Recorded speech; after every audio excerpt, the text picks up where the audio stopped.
जब मर गए गुरु बाबा तो उनको क्या लगा, ब्रह्म हत्या लग गई। क्या लग गई? ब्रह्म हत्या। तो ब्रह्म हत्या लग गई। जग ब्रह्मा जी कहते, हे परम पिता, हमसे बड़ा गलती अपराध हो गया। ब्रह्मा के भाग जा, मेरे पास आना नहीं। तुम कितने बड़े अत्याचारी, कितने बड़े कुकर्मी हो। अपने एक गुरु का तुमने अपमान कर दिया, दूसरा गुरु बनाया, तुमने उसका वध कर दिया। तुम्हारे जैसे इंसान को देखना भी पाप है, भाग जाओ। अरे परम पिता, मैं आपके पास शरणार्थी हूं, शरणार्थी बनकर मैं आया। ऐसा करो, मेरे पास में आना नहीं है। तुम्हारा ब्रह्म हत्या का पाप मेरे ब्रह्मलोक में भी लगे, भाग जाओ यहां से। मैं कहा जाऊं? जाओ गंधमाधव पहाड़ बद्रीनारायण में जाकर तपस्या करो। तो जाकर एक कमल का फूल था, उस कमल के फूल में जाकर 10,000 वर्ष तक देवराज ने छिप करके तपस्या करते हैं। और उनका जो पाप, उनका जो कर्म उनको उस फूल पर मंडरा रहा था। इंद्र ने क्या सोचा, हमारा पाप कट गया होगा। और ब्रह्म का हत्या है, मतलब ब्राह्मण क्या है? ब्राह्मण क्या है? परमात्मा का, ब्रह्मा जी के मुख से निकला ब्राह्मण। और क्षत्रिय भुजा से और उनके जंघा से पैदा हुआ बैल से, उनके चरण से पैदा हुआ शूद्र। पैदा सब ब्रह्मा से हुए, पर कर्म के अनुसार उनका ब्राह्मण, क्षत्रिय, वैश्य, शूद्र कहा गया।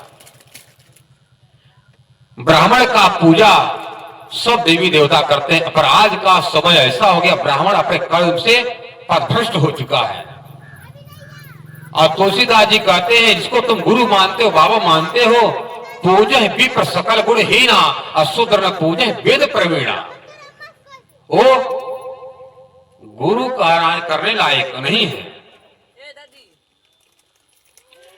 गुरु करने के काबिल नहीं है। इसलिए कहते नारद जी से, नारद जी ने पूछा, प्रभु कर रहते कहाँ हो? हमने तो सुना है कि मंदिर में आप रहते हो, पर मंदिर हमने देखा है मूर्ति भर मिली, आप थे नहीं वहां पर। तो भगवान कहते, मूर्ति तो हमने थोड़ी बनाया है, वो तो इंसान ने अपनी कल्पना करके बना दी है। मैं मूर्ति थोड़ी हूं, मैं चलने वाला हूं। अरे नारद, मैं भी खाता पीता हूं। अब मूर्ति तो इंसान ने अपने बनाने में कल्पना करके, मैं ऐसा नहीं हूं। तब घूमते घूमते बैकुंठ में गया, पता चला आप बैकुंठ में भी नहीं मिले। बैकुंठ में चुपचाप सुनसान। कैलाश गए, कैलाश भी नहीं मिले। स्वर्ग में गए तो वहां पर नहीं मिले, वहां पर भी वह सुरा सुंदरी का खेल चल रहा है।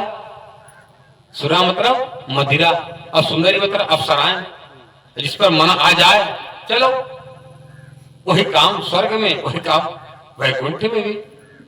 भोग विलास का सुख आपको मिलेगा, ले लो। मैं तो दिश्यानंद क्षुद्रानंद को हम ढूंढ रहे हैं, पर आप कहीं मिले नहीं।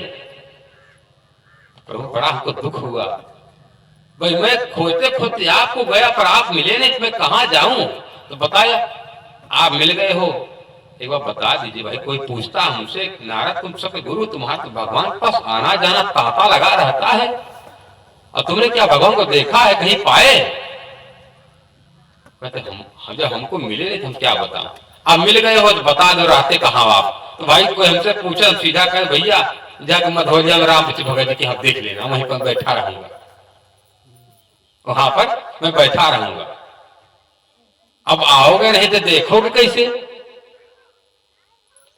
क्या कहते हैं, ना हम बसाम बैकुंठे।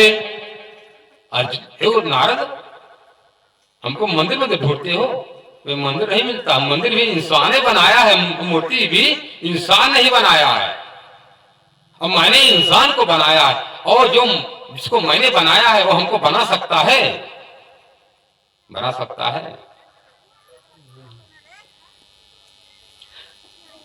जो रचनाकार है, क्या रचयिता को बना सकता है?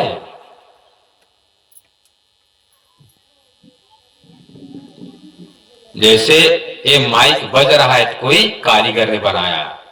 अब कारीगर लोहा नहीं, लोहा कारीगर नहीं, हमने तुमको बनाया है। कई शब्दों है। लोहा एक धातु है, एक निर्जीव है। इंसान को भगवान ने, एक जानते हैं 25 तत्व का शरीर है, ये मुर्दा है, इसके अंदर जब तक जीव नहीं आता है तब तक ये बोलता नहीं, चलता नहीं, हिलता नहीं, और शरीर से संबंध नहीं, आत्मा संबंध किसी का नहीं है। पत्नी का संबंध ये मुर्दा शरीर से, पत्नी पति का संबंध ये मुर्दा से, माता पिता इस मुर्दा शरीर के है। एजेंडा कब था? जब पति पत्नी जो संबंध होता है, क्या वहां पर बोलने वाला था? जब दोनों का रजबीर इकट्ठा होता तब धीरे धीरे बैर के फल के बराबर बढ़ता है। 9 महीना में जब जीव आ जाता माँ के पेट में, तब भगवान उसको बाहर आत्मा दे, प्राण दे करके आत्मा निकालते बाहर, तब यहाँ करके लगता है रोने। धीरे धीरे उसके अंदर आता विकास होता है, और यहाँ आते ही अपने आप को अपने कर्ता को भूल जाता है। क्या वो पैदा होने में माँ की गंदगी से पैदा होने वाला, क्या जो शुद्ध शाखा है वो निर्गुण निराकार से परे परमात्मा का दर्शन कर सकता है, जो खुद गंदगी में फंसा हुआ है?